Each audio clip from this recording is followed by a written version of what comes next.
काल, टेंस, कितने भेद होते हैं? अब हम याद तो कर लेते हैं वर्तमान काल, भूतकाल, भविष्य काल, लेकिन अब इनके भी और भेद होते हैं। फिर समस्या अटक जाती है कैसे याद करें। तो याद रखना सबसे पहली बात ये कि काल तो 3, तो आपने याद किया वर्तमान काल, भूतकाल, भविष्य काल, ठीक है। और भूत पड़ता है सब पे भारी, तो कहना 6 भेद होते हैं, राइट। फिर आगे बात करते हैं भविष्य काल, तो आप कहेंगे जी भूतकाल सब पे भारी, इसलिए हो गए कितने भेद? 6 भेद। वर्तमान काल तो आप कहना 5 भेद, और भविष्य के लिए कहना 3 भेद।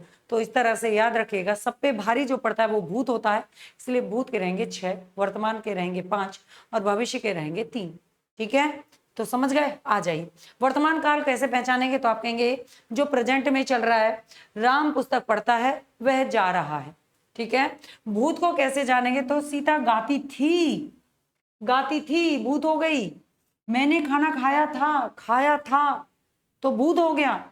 भविष्य की बात करें तो जो भविष्य में आगामी आने वाली चीजें रहती हैं कि मोहन कल जाएगा, मोहन कल दिल्ली जाएगा, मोहन कल खाना खाएगा, ठीक है, वह खाना खाएगी, तो कब? भविष्य के लिए बात हो रही है। ठीक है, तो इस तरह से आप इन अपने तीनों को करिए। फिर क्योंकि हमें उनके भेद भी जानने हैं, तो चलते हैं सबसे पहले किसके? भूत की तरफ, भूत की तरफ चलते हैं जी। तो जानते हैं कि भूतकाल के 6 भेद होते हैं। मैम आपने बताया कौन कौन से होते हैं और कैसे इन्हें दिमाग में याद रखेंगे, तो इस तरह से याद रखिए 6 भेद रहेंगे। तो आप कहेंगे जी सबसे पहली बात करेंगे सामान्य भूत। ठीक है, पेन लेते हैं, है ना, पेन लेते हैं, आइए।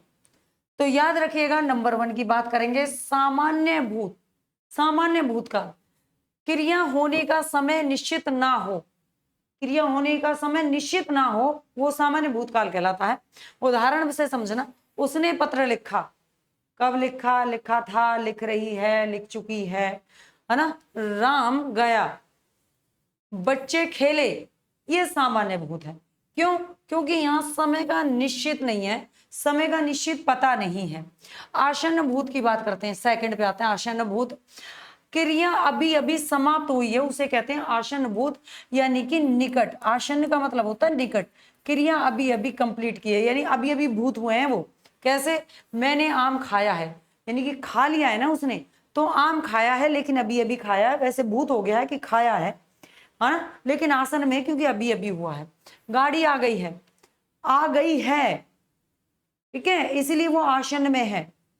वह पढ़ चुका है, वह पढ़ चुका है, राइट। आ जाइए आगे, चलते हैं तीसरे पे। पूर्ण भूतकाल को कैसे पहचानेंगे?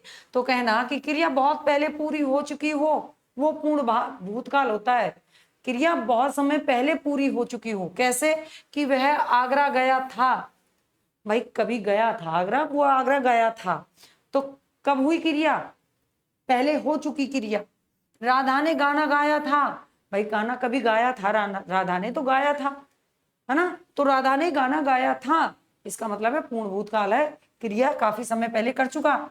सब खाना खा चुके थे, सब खाना खा चुके थे, यानी कि काफी समय पहले खाना कार्य को पूरा कर लिया गया था। आ जाइए, अपूर्ण भूतकाल की बात करते हैं। अपूर्ण में इसमें क्या रहेगा कि क्रिया भूतकाल में जारी थी। अपूर्ण भूतकाल का क्या मतलब है? कि क्रिया भूतकाल में जारी थी, पूरी नहीं हुई थी, यानी कि जब हम वहां पर थे पता नहीं, तब तो खाना खाया जा रहा था, अब खा चुके हैं कि नहीं।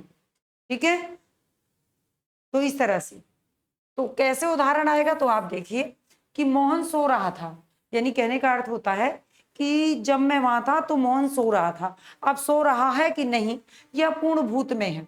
लड़कियां गा रही थी, तो उस समय लड़कियां गा रही थी, ठीक है, हम पढ़ रहे थे और हम पढ़ रहे थे, अपूर्ण भूतकाल है, हमारे सामने कार्य को समाप्त नहीं किया गया था।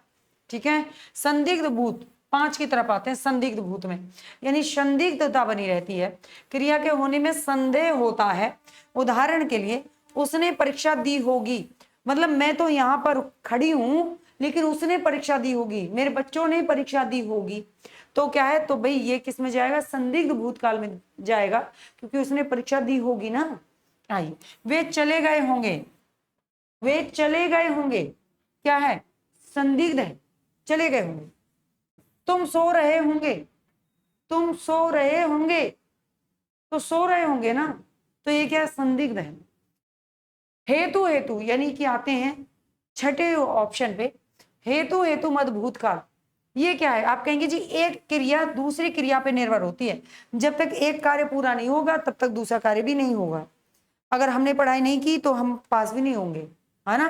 तो बस ये, यदि तुम पढ़ते तो उत्तीर्ण हो जाते, यदि तुम पढ़ते तो उत्तीर्ण हो जाते, वह आता तो मैं जाता, वह आता तो मैं जाता, ठीक है, तो मैं जाता, समय पर दवा लेते तो ठीक हो जाते, अगर समय पे दवा ली होती तो तुम ठीक हो गए होते। तो इस तरह से आप इनको कंप्लीट करिएगा। तो ये हो गया आपका क्या, आप कहेंगे भूतकाल का आपके 6 भेद, ठीक है। चलिए आगे बात करते वर्तमान काल, ठीक है। वर्तमान काल के मुख्यतः 5 भेद, जैसा कि बताया मैंने, भूत सब पे भारी था तो 6, वर्तमान के 5 हैं, ठीक है, और भविष्य के 3 बचेंगे बेचारे के। तो यहाँ पे समझते हैं भाई कैसे पहचानेंगे, तो पहचानिए। आप कहेंगे जी सामान्य वर्तमान काल, सामान्य वर्तमान काल, उदाहरण के लिए राम पुस्तक पढ़ता है, राम पुस्तक पढ़ता है, सामान्य वर्तमान काल चल रहा है। तात्कालिक यानी कि अभी अभी, अपूर्ण है, वो अपूर्ण है, तात्कालिक माने अपूर्ण, कार्य पूरा नहीं हुआ है। तो राम आम खा रहा है, आप कहेंगे तत्काल की बात चल रही है, आम खा रहा है, ठीक है। पूर्ण वर्तमान, जहां पे कार्य को पूरा किया है कि राम ने पुस्तक पढ़ ली है, राम ने पुस्तक पढ़ ली है, आई। संदिग्ध वर्तमान की बात करें, जहां संदिग्ध था यानी कि शायद आ जाए, ये शायद से तुक्का मारना संदेह के लिए, शायद राम पत्र लिखता होगा, ठीक है। आ जाइए संभाव्य, संभाव्य यानी संभावना व्यक्त की जाए, शायद वर्षा हो रही है, शायद वर्षा हो रही है, ठीक है। तो इस तरह से आप इसको कंप्लीट कर लेंगे। तो स्क्रीनशॉट लेंगे और दिमाग में छापते रहिए मेरे बच्चा, दिमाग में छापते रहिए। आइए बात करते हैं भविष्यकाल की। भविष्यकाल के भेद आपको बताया कि 3 होते हैं, कैसे याद करने हैं, तो आप कहिएगा सामान्य भविष्यकाल, एक होता है सामान्य भविष्यकाल यानी भविष्य में होने वाली सामान्य क्रिया, मैं जाऊंगा, आई विल गो, मैं जाऊंगा, ठीक है। संभाव्य भविष्यकाल, संभाव्य यानी भविष्य में क्रिया होने की संभावना है, शायद वह आए, शायद वह आए, शायद वह आए, शायद वह पढ़े। हेतु हेतु मद भविष्य, हेतु हेतु मद भविष्य यानी एक क्रिया का होना दूसरी क्रिया पे निर्भर हो, जैसे हमने भूत में पढ़ा था, लेकिन वहां भूतकाल लगेगा, यहाँ पर भविष्यकाल लगेगा। यदि वर्षा होगी तो फसल अच्छी होगी, यदि वर्षा होगी तो फसल अच्छी होगी, लेकिन भूत में कैसे पढ़ रहे थे, अगर पढ़ाई की होती तो पास हो गए होते, ठीक है, अगर पढ़ाई की होती तो परीक्षा पास कर ली होती, यानी वहां पे क्या था, वहां भूत में था, यहाँ भविष्य की बात है, इसलिए यदि वर्षा होगी तो फसल अच्छी होगी। और इस तरह से आप समझ गए होंगे कि बेहतरीन है। और कैसा लगा ये आप जरूर बताइएगा, अच्छा लगा तो वीडियो को लाइक करिएगा, शेयर करिएगा और अपने दोस्तों के पास में भेजते रहिए। तो प्यार बांटते रहिए, मिलते हैं नेक्स्ट वीडियो में, तब तक के लिए प्यार भरा नमस्कार।